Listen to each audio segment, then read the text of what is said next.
നമ്മുടെ പല്ലശ്ശനയിൽ വിനോദിനി എന്ന് പറയുന്ന ഒരു സഹോദരിയുടെ 9 വയസ്സുകാരി സഹോദരിയുടെ കൈ മുറിച്ചു മാറ്റിയതുമായി ബന്ധപ്പെട്ട ഒരു വിഷയം ചർച്ച ചെയ്യാൻ വേണ്ടിയിട്ടാണ്.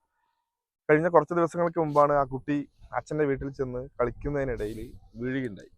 ആ വീണ കുട്ടിയുമായിട്ട് ചിറ്റൂർ ആശുപത്രിയിൽ പോയപ്പോൾ അവിടെ പറ്റില്ല, പാലക്കാട് പോകണമെന്ന് പറഞ്ഞ് പാലക്കാട് ആശുപത്രിയിൽ പോയി. ഒടിഞ്ഞ കൈയിൻ്റെ മേലെ കൃത്യമായ പരിശോധന നടത്താതെ മുറിവിൻ്റെ മേലെ മാവ് കെട്ടിട്ട് തിരിച്ചു പറഞ്ഞയച്ചു. അസഹനീയമായ വേദന മൂലം ആ കുട്ടി പിറ്റേന്ന് തന്നെ വീട്ടുകാരെയും വിളിച്ച് വീണ്ടും ആശുപത്രിയിൽ ചെന്നപ്പോൾ വേദന സംഹാരി കൊടുത്ത് വേദനയ്ക്കുള്ള മരുന്നുകൾ മാത്രം നൽകിക്കൊണ്ട് വീണ്ടും തിരിച്ചു പറഞ്ഞയച്ചു. അതിനുശേഷം കുട്ടിയും കുട്ടിയുടെ രക്ഷിതാക്കളും ചേർന്ന് വീണ്ടും ആശുപത്രിയിൽ ചെന്നു. ആശുപത്രി കെട്ട് അഴിച്ചു നോക്കുന്ന സമയത്താണ് കുട്ടിയുടെ കയ്യിൽ അങ്ങനെ പഴുപ്പ് കയറിയിരിക്കുന്ന ഒരു സാഹചര്യം. തീർത്തും നമ്മുടെ ജില്ലാ ആശുപത്രിയിലെ ഉദ്യോഗസ്ഥരുടെയും ഡോക്ടർമാരുടെയും വീഴ്ച മൂലമാണ് ആ കുട്ടി അന്ന് കെട്ടുന്ന സമയത്ത് പരിക്ക് മര്യാദക്കൊന്നും പരിശോധിക്കാത്തത് മൂലം മാവ് കെട്ടതും അതിനുശേഷം ആ പഴുപ്പ് രൂപപ്പെടാനുണ്ടായ സാഹചര്യം. അതിനുശേഷം അവിടെ പറ്റില്ല എന്ന് പറഞ്ഞ് അവർ തന്നെയാണ് കോഴിക്കോട് മെഡിക്കൽ കോളേജിലേക്ക് റെഫർ ചെയ്തത്. അവിടെ ചെന്ന് നോക്കുന്ന സമയത്ത് കൈ മുറിച്ചു മാറ്റണം എന്നാണ് അവിടുത്തെ ഡോക്ടർ പറഞ്ഞത്. 9 വയസ്സുള്ള ചെറിയൊരു പെൺകുട്ടിയുടെ കൈ മുറിച്ചു മാറ്റിയാലുള്ള അവസ്ഥയെക്കുറിച്ചൊന്ന് ചിന്തിച്ചു നോക്കിയിട്ടുണ്ടാവും. കഴിഞ്ഞ 3 ദിവസം മുമ്പ് ഞാൻ ഈ വിവരം അറിഞ്ഞപ്പോൾ ആകെ ഒരു ഞെട്ടനാണ് ഉണ്ടായത്. ശരിക്കും പറഞ്ഞാൽ കളിച്ചു നടക്കുന്ന ഒരു കുട്ടി ഒഴുവറയിലുള്ള LP സ്കൂളിലെ കുട്ടിയാണ്, LP സ്കൂളിലെ വിദ്യാർത്ഥിയാണ് എന്നാണ് ഞാൻ മനസ്സിലാക്കുന്നത്.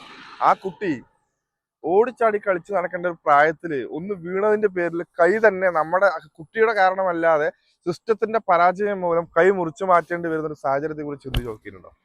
ശരിക്കും പറഞ്ഞാൽ ഇതിന്റെ കുറ്റക്കാർക്കെതിരെ അന്ന് ഉദ്യോഗസ്ഥരായിട്ടുള്ള അവിടെ ഉണ്ടായിരുന്നവർ ആരൊക്കെയാണോ അവരെ മുഴുവൻ ഈ സ്ഥാനത്തെ ഇരുത്തരുത്, അവരെ പിരിച്ചുവിടണം. അവരെ പിരിച്ചുവിട്ട് ഈ കുടുംബത്തിന്റെ ചെലവുകൾ, ഈ ചികിത്സയുമായി ബന്ധപ്പെട്ട മുഴുവൻ ചെലവുകളും സർക്കാർ ഏറ്റെടുക്കണം. ഭാവിയിലെ കുട്ടിയുടെ വിദ്യാഭ്യാസ ചെലവുകൾ മുഴുവൻ സർക്കാർ ചെലവ് ഏറ്റെടുക്കണം. വളരെ വിഷമിപ്പിക്കുന്ന ഒരു വിഷയം. നിങ്ങളൊന്ന് ആലോചിച്ച, കുട്ടിന്റെ താഴെ 2 കുഞ്ഞു കുരുന്നുകളുണ്ട്. ചേച്ചിയാണ് ഈ കുട്ടി.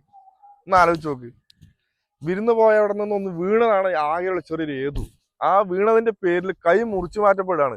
കുട്ടിന്ന് അവിടെയുള്ള ഡോക്ടറോട് ചോദിക്കണം എന്റെ കൈ എവിടെയെന്ന് ചോദിക്കുകയാണ് അത്രേ. നമ്മളൊന്ന് ആലോചിച്ച് നോക്ക്. എല്ലാ ചാനലിലും ഇന്ന് ആ കുട്ടിയുടെ ദൃശ്യം കാണിക്കണ്ടേ, കൈയാണ് കാണിച്ചത്. കുട്ടിയുടെ അമ്മയുടെ കരച്ചിലും കുട്ടിയുടെ അമ്മയുടെ എന്താ ചെയ്യാന്നറിയാത്തുള്ള ഒരു പ്രയാസം വളരെയധികം വിഷമിപ്പിക്കുന്നതാണ്. എത്രയും പെട്ടെന്ന് കുറ്റക്കാർക്കെതിരെ ശക്തമായ നടപടി എടുക്കുക. അവരെ ജോലിയിൽ നിന്ന് പിരിച്ചുവിടണം. ശരിക്കും പറഞ്ഞാൽ അവരൊന്നും ഇനി ആ തസ്തികയിൽ ഇരിക്കരുത്. അവരിനി ഒരാൾക്കും മാവ് കെട്ടിട്ട് കൊടുക്കരുത്. അവർക്കറിയാത്ത പണിയാണ് അത് ചെയ്തിരിക്കുന്നത്. ഇറുക്കി കെട്ടിക്കൊടുത്ത് ബ്ലഡ് സർക്കുലേഷൻ ഒന്നുപോലും ഇല്ലാത്തത് കൊണ്ട് മാത്രമാണ് ആ കൈ ചത്തുപോയത് എന്നാണ് നമ്മൾ മനസ്സിലാക്കുന്നത്.